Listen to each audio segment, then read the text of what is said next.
Welcome back to పద్దు express. ఇది చూసారా పట్టు చీరలు అండి. ఈ చీర మా అబ్బాయి ఫస్ట్ శాలరీతో నాకు కొనిచ్చాడు. చూసారా పట్టు చీరలు. తర్వాత ఇది మా చెల్లెలు వాళ్ళ అమ్మాయి పెళ్ళికి అని చెప్పి ఈ చీర కొనిచ్చింది. చూడండి, ఇంకో చెల్లెలు ఇలా అందరు నాకు ఎన్నెన్ని కొనిచ్చారండి. ఇది ఇంకో చెల్లెలు కొనిచ్చిందండి.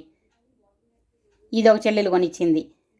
వాళ్ళు ఏదో కన్స్ట్రక్షన్ చేశారు, దానికోసం అని అది కొనిచ్చింది. ఇది ఇంకో చెల్లెలు కొనిచ్చింది నాకు. చూసారా మా చెల్లెలు అందరూ నాకు ఎన్ని కొనిస్తున్నారో. మా అబ్బాయి అమ్మాయి అందరూ కూడా కొనిచ్చారనమాట. చూడండి ఎంత చక్కగా. మీకు ఎవరన్నా ఇన్ని చీరలు ఒక్కసారిగా వచ్చినాయి. ఇది మాత్రం బాగుందని చెప్పి నేనే తీసుకున్నాను. కొంచెం క్లాస్గా ఉంది అని చెప్పి ఇది నేనే కొనుక్కున్నాను. ఇవన్నీ కొనడానికి వెళ్ళినప్పుడు కొంచెం అది చూసి మనం చీరలు చూస్తే టెంప్ట్ అయిపోతాం కదా, కానీ ఇది నేను కొనుక్కున్నాను. ఈ చీర ఉండి మా అమ్మాయి కొనిచ్చిందండి. తనకు బోనస్ వచ్చింది అని చెప్పి మా అమ్మాయి నాకు కొనిచ్చింది ఈ చీర. చూసారా, ఇందులో నేను కొనుక్కున్నది ఏం లేదు. అదో తక్కువ రేటుది ఒకటే అది కొనుక్కున్నాను అంతే. ఇది చూడండి, ఇది కూడా మా అమ్మాయి కొని. ఈ 2 శారీస్ మా అమ్మాయి బోనస్ వచ్చిందని కొనిపెట్టింది. ఎలా ఉందండి? నచ్చితే లైక్ చేయండి, సబ్స్క్రైబ్ చేసుకోండి.